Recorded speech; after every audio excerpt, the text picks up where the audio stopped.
What's going on? We're here to show you guys and discuss the essential details of probably the most revolutionary and amazing Gracie Jiu-Jitsu technique of all time. It's the technique that, in our opinion, defines Gracie Jiu-Jitsu, and that is none other than the triangle choke. It's so amazing because a smaller opponent can be underneath a larger attacker, defending himself or herself, and suddenly position their legs around the attacker's neck to submit and defeat the opponent from underneath. And we're here to show you guys some amazing details. Along with us today, of course, my brother Hiron and another Gracie you guys may not have met yet, my younger brother Halen, who is here volunteering to get choked out for this technique. So, in order for the triangle to take place, most important thing is that one arm is out in between the legs of the person applying the triangle, and one arm is still what we call in the mix right here.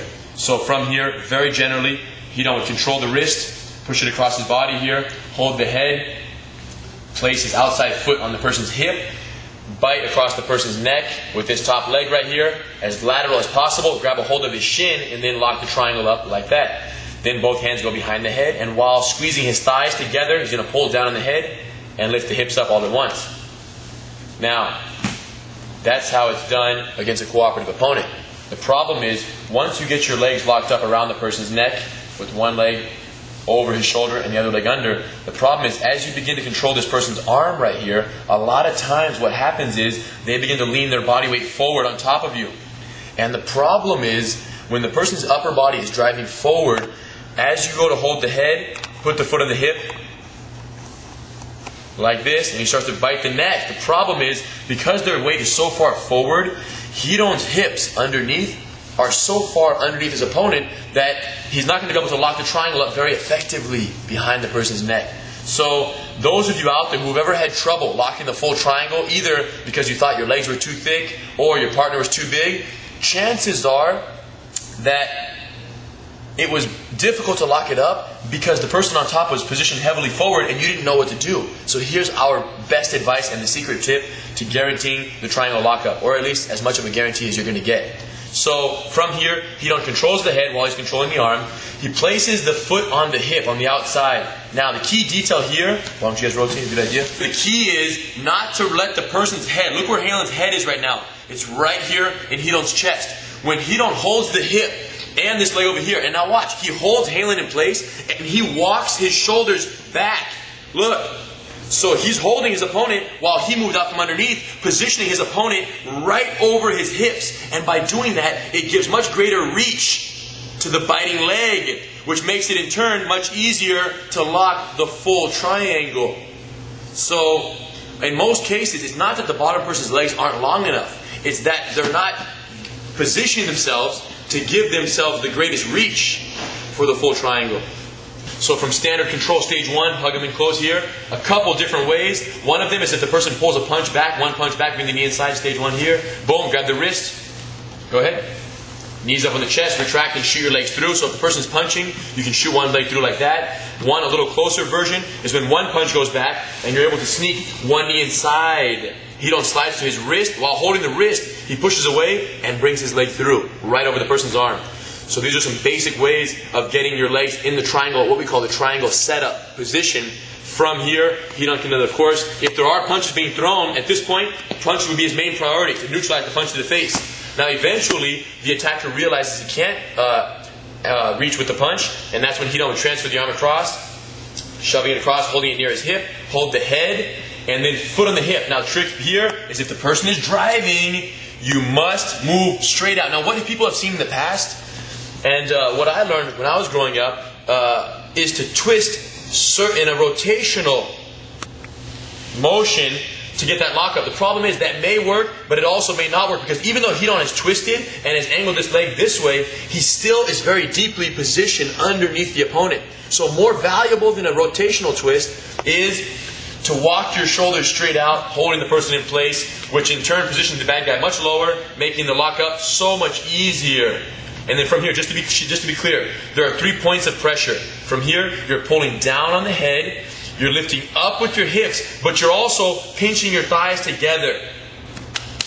Key detail, after Hiron walks his body out and gets Halen's hip lined up, check out most common mistake is that people place the leg over the neck, but they leave such a huge gap that blood will continue to flow. So key detail here is watch how he lifts and he bites while holding the head. Bites so tight that this is already starting to choke his opponent. Then he grabs, then he finishes the full lockup, and then goes into the head control for that final pressure. So an effective bite will ensure that there's no blood flow once the triangle is locked up. With regards to triangle, that idea of moving out from underneath is something that will make it or break it. If it's possible for you to lock your legs up, the sliding out will make it happen.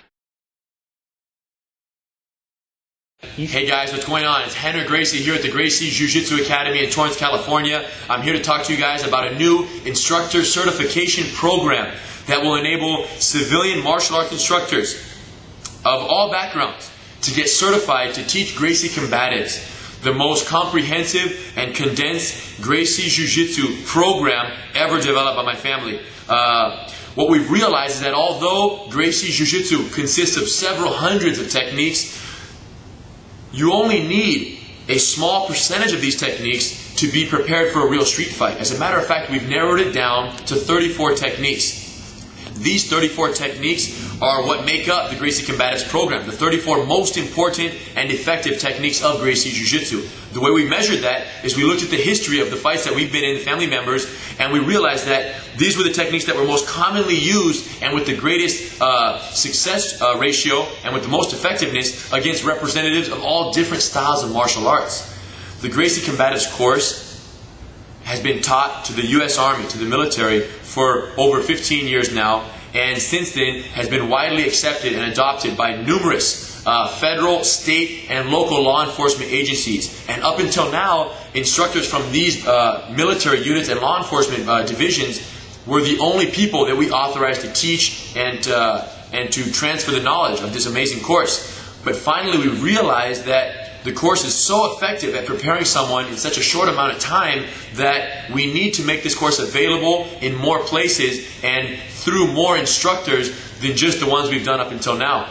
So what it is it's a 2-week intensive instructor certification course that one would participate in, and once they complete that course, they would qualify to go back to their community and share the essential Gracie Combatives techniques with their students. So if you own a martial arts school or you teach self-defense and you're at all interested in basically taking this program to your school, please check out our website. All the information is there. If you're a student at a martial arts school and you're interested in learning the 34 most important survival techniques of Gracie Jiu-Jitsu, talk to your instructor, talk to your school owner, and let them know of this program, because it's something too valuable not to be available at every martial arts school in the world.